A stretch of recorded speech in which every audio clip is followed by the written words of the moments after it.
Hey, everybody. Welcome back to the Daily Gold podcast and another company interview. Our guest today is Mark Brennan. He's the CEO of Cerrado Gold, a junior producer who operates a gold mine in Argentina and soon will develop and build a second mine in Brazil. And the reason I wanted to have Mark on, I think this is really important for you guys, is looking at the potential of Cerrado Gold. This could be the fastest growing junior producer in the junior industry over the next, be it 3, 4, or 5 years, something like that. So given that, this is something that we really need to know about and inform ourselves on, and that's why I have Mark on. And so, Mark, let me get right to it. First things first, let's start with Minera Don Nicolas, your project in Argentina.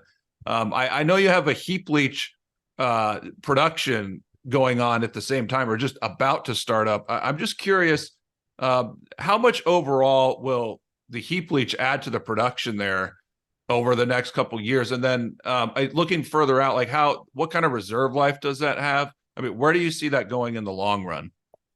Sure. Well, thank you again, Jordan, for having me. And I concur with your perspective. We certainly are a fast-growing gold producer. At MdN, when we acquired this project in 21, they were producing about 23,000 ounces. We took it up to 43,000 ounces in 21, excuse me. In 22, we came in at 54,000 ounces. This year, we're targeting between 60 and 70. Next year, 70 to 80, and then the following year beyond. But which speaks to the fact that we're looking at adding to our open pit operations the heap leach, as you mentioned. So we announced that we're bringing in the Calandria Sur heap leach operation. That looks to us like currently, without any extension of the resource or reserve, we'll look to see a 6-year mine life at about 30,000 ounces per year, for an all-in cost of about $1,000. So that's part of that incremental growth curve that we're looking at. We're adding some other open pit operations, Calandria Norte, which will start production in November, which should give us some substantial high-grade ounces that'll all combine to bring in that compounded growth and production, getting us up to that, close to 80, 90,000 ounces per year. So just a quick follow-up on that. So as of now, you can do that based on the ounces you have over the next 6 years? Well, certainly we can do the 30,000 ounces on the heap leach operation for sure. And what'll happen as we move forward is much of the lower grade material that we don't bring into the CIL plant up in the northern area will come into the heap leach pad. Right now, at the northern area, we've got for the CIL plant, we've got a cutoff grade of 1.3 grams. So anything below that can go into the heap leach, down to a cutoff of probably about 0.3, where right now our average grade in going to the heap leach is about 0.8 grams. Okay, can you talk about the company's current cash position, and with everything going on there in Argentina, is that going to be enough to, in other words, will that be self-sustaining moving forward, aside from what's going on in Brazil? Well, Argentina has always been self-sustaining, and in actual fact has supported Brazil and the development of Brazil fairly substantially. So the objective with Argentina is to be self-sustaining, and to continue to be self-sustaining. And in actual fact, what'll happen is that when we fund Brazil, Argentina will not have cash drawn away from it, but it will be going directly to Argentina. So yes, we've always said that Argentina will look after itself. It has looked after itself. Last year we generated about 22 million of cash flow prior to the exploration and capex programs that we had. This year we expect to see a higher cash flow number. We also mentioned to people that this year was going to be a very high capex year, and our expectation is, where we've taken on about $23 million of debt down in Argentina, and our expectation is between now and July, we'll pay back about 20 million of that. So from that perspective, we're seeing good production growth, lower costs that'll drive our cash flow in Argentina to grow Argentina. Okay, great. Now let's move on to Brazil and talk about Monte de Carmo, your project there. Very exciting things going on. First, I want to touch on the upcoming feasibility study. I mean, you had a PEA in 2021. I mean, the numbers were really off the charts there. So aside, and I'm sure there's probably some cost increases there. So aside from that, how can we expect the feasibility study to be different? I think without a question, I think we've tried to signal to the market that we're not going to achieve the numbers that we had on the feasibility on the pre-A. But what we're also indicating is that this is going to be an exceptional feasibility study. The reality is that the returns are going to be very strong. The capex, we don't see a substantial expansion in capex. We do see a substantial increase in our opex. That's been one of the more inflationary elements that we've seen over the course of the last 2 years. However, what I'll say is that for a company that has currently a 50 million, 60 million market cap, the NPV of the feasibility is going to be exceptional. It'll probably be one of the best feasibility studies that I've seen in my career, and the numbers will be extremely strong. And just quickly, I should have looked this up, but I mean the AISC or the operating cost. I mean, it was something like what, 400 or 700. Well, I mean, the life something... of mine, was about 600, about 612 actually, and I guess in terms of what we've seen is that and we announced that a delay in the fall of last year. We announced a delay in the feasibility going out to the end of May of this year, and obviously now it's been prolonged. But the reason for that was that we decided to look at some underground, and we're actually bringing in some low cost underground material, which is higher grade than the average grade in the deposit, and extremely economic. But we looked at that as a consequence of the fact that when we looked at infill drilling, we lost some of the high grade shallow material, and so what we've done is we've tried to replace it with the underground material. So what we're looking at is a project that I think is going to be, again, extremely robust, worth many multiples of at a discounted rate to where we are today, with a fairly reasonable capex burden to go after, and we're also, as announced on Monday, we're in a very good position with our potential export credit funding that we're looking at. We hope to have that completed by the end of the first quarter of next year.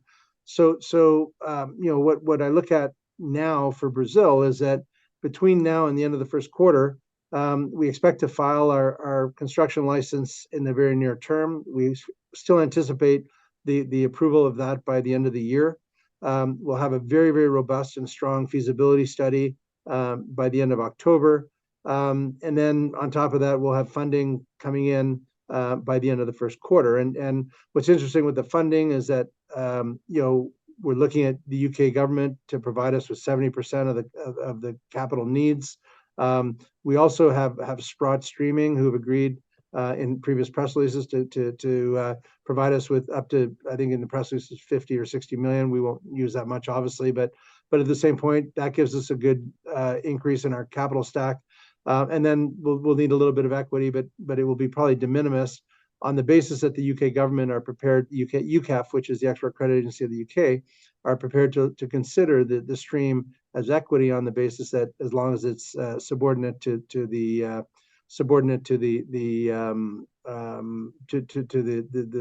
project funding, which of course it would be. So I think we've got some really exciting places to be in the next 6 months, let alone the next 12 months. And I don't think our market values anywhere near the potential where we should be at. Right. Yeah, I want to go back to the project, but first we'll stay on the financing and all of that. So the equity portion, I mean, how soon would you have to raise that? And I just asked that because, I mean, there's some developers, I mean, they're kind of in that quandary where, they have a good project, but and they can finance it, but part of it has to be equity. But you look at the share price, it's just difficult. You wish the share price would be a little bit higher. So at what point in the development process would you have to raise the equity? Well, when we're looking at project funding, I mean, we would look at probably some time post the first quarter, but we would have all the capital requirements. People would see what the feasibility study numbers are. So very candidly, what we see now is our balance sheet is tight right now, and we got to be very careful in terms of how we're looking at matching that to getting to that point. But once we get to that point, I can't believe that we'll be trading anywhere near where we are today, just based on the metrics. It'd be very difficult. But to your point, because we have the stream, that would reduce our capital requirement for equity. But we'll have to see as that time evolves. I mean, I can't believe that these markets will be in such a funk in the next 6 months as they are today. Right. And one more financing question before I go back to the project. So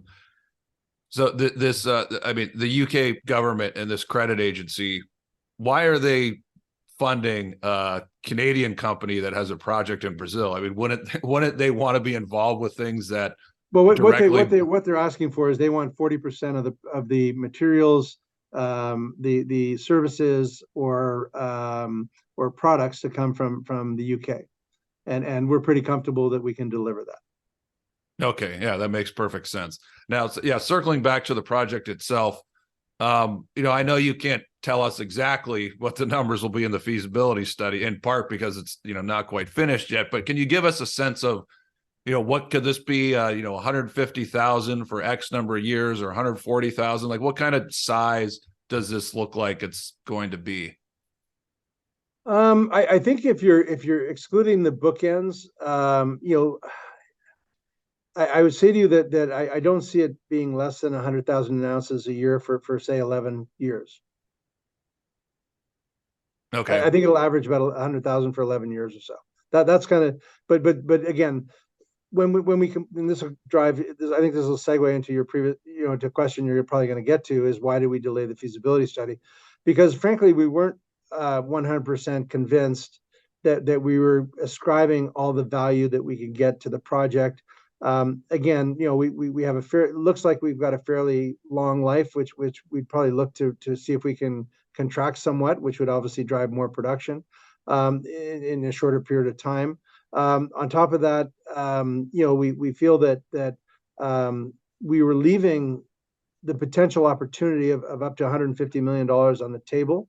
I'm not saying we're going to gain all of that, but we expect to gain hopefully 2/3 of that to where we were in the feasibility. And what was interesting is that we got to a position where we were comfortable that we could go to our banks and we could go to the UK government for funding on the basis of a worst case scenario, that they would still be interested in funding the project, even though it is a worst case scenario, and which will only improve when we can produce our feasibility study at the end of October. And so just a couple more questions on that. What would be the best case scenario? I mean, is it like, let's say we get into a really good gold market, gold breaks out, we get into a real bull market, which I think is going to happen, while you're building this mine, but that's just my editorial opinion. I mean, is there a way where you could scale the mine to even larger size at some point? But for sure we can. And what I always try to highlight to people, and in our presentations, we try to highlight this and the website. The reality is that this is a discovery project. We have 80,000 hectares. We basically focused on less than 1,000 hectares. We've got probably 15 to 20 live targets. This reminds me very much of when we acquired Jacobina, where if you look at the property, there's historical Garimpero workings and conquistador workings all over the place. And so I would say that every 2 to 3 months, or certainly within a 6-month span, we're always finding new areas that were historical workings by previous workers, and that generally tends to mean higher grade material. And so if you look at our website, we have a slide that shows the drilling we have at Cerrado, which is our focus, which is about 85,000 meters. And then if you look at the other areas, probably the second area that we have is about 6,000 meters. It took us about 50,000 meters to get to the 1.3 million ounces in Cerrado.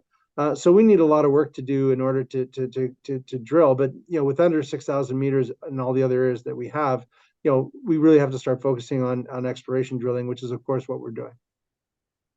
And yeah, going back to just the numbers on the project itself, can you explain why this project, I mean, the cost, it's in the lower, I don't want lower half or lower quartile, whatever it'll come out to be, why it's a low cost project, even though if someone who didn't have a lot of knowledge, they'd look at the grade, doesn't seem particularly high. Yeah, I mean, I'd say, look at the macro picture first. Currency, the real at 480 to 1, very, very attractive for any mining operation. So the Brazilian currency is first and foremost. When I was building Largo and bringing that into production, basically we had a real at 1.6. So currency is a huge advantage right now.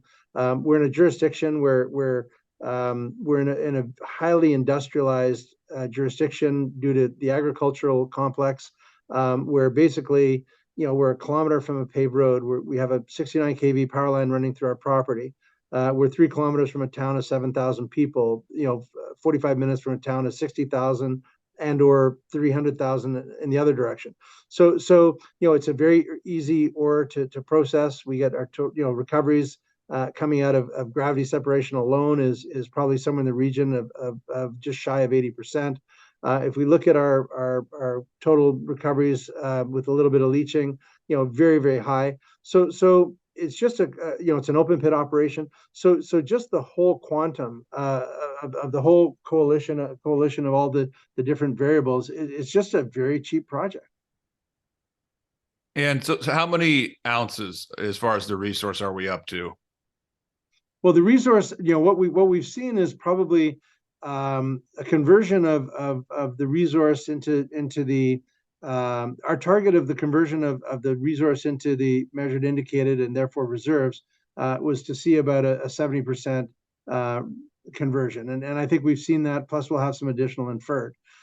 So from that perspective, again, most 95% of the drilling that we've done has been to convert and to bring in a reserve and condemnation drilling as well. But the reality is that we're probably seeing at least a 70% conversion and an addition of other inferred resources as well. Okay, now going back to the development process, you talked about financing. How long is the build time? So when do you think we're expecting the construction process to the license to be issued sometime this year. We will start pretty much immediately with the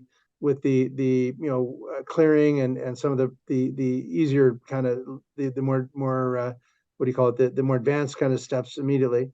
But then probably the real construction hits the road when we raise our money for the project funding. So that'll probably be in March, April. And then from there, it's probably maximum of 16-month process. So you're looking at third quarter of 25 to be into production for pouring our first gold. Okay, fantastic. So potentially we're 2 years away from that. Potentially 2 years. And I'll just highlight it is again, coming back to your question on costs, et cetera. I mean, it's a very, very easy project because it's so very limited deleterious elements, et cetera. The reality is that we can use custom machinery, custom equipment, which also reduces our capex, et cetera. So it's just a very, very clean, easy, as far as mining is concerned, operation. Okay, and I guess a final question here on just the insider ownership. I mean, I remember a couple of years ago looking at it, was really high, and last I checked, it was still really high. So you guys are holding on to your stock, and yeah, I mean, maybe that's why you've done such a great job limiting dilution. I mean, you've been around for a couple of years, been a really bad market for juniors. You're still under 100 million shares out, and management still has this huge share position. How much do you guys own first, and then second, just talk about how you've been able to limit dilution. Well, basically, everyone everyone has a conviction that this asset is worth a lot more than it is today, and so many of us in management have a significant portion of our net worth tied into this project, and so today management and insiders are sitting on an outstanding basis of about 25 to 30%. Fully diluted, that number is a little higher. But in terms of the what we're looking at is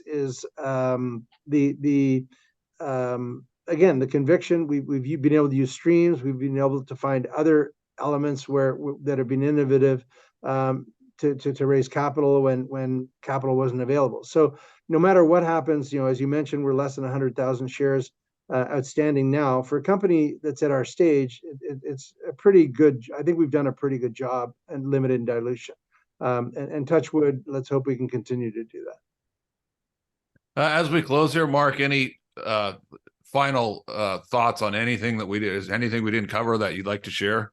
No, I don't. I can't account for the disconnect between what we have in the market and what what we actually believe we have, and we'll see evidence of that very quickly in Brazil alone at the end of October. So if you look at Brazil alone, Argentina alone, you're getting one or the other for free in our view. And the reality is that and more than free in certain respects. So from that perspective, at some point, these things tend to have an ability to correct themselves. And we think we'll get that valuation. We just have to be patient and play out the story. Okay, great. Mark, I want to thank you for coming on with me today. I and my listeners, we really appreciate it. This is a very exciting story, and I hope that you can come back in the future and we can see how the development process is going. I'd love that, Jordan. Thank you very much for your time. Any questions you have, don't hesitate to let me know.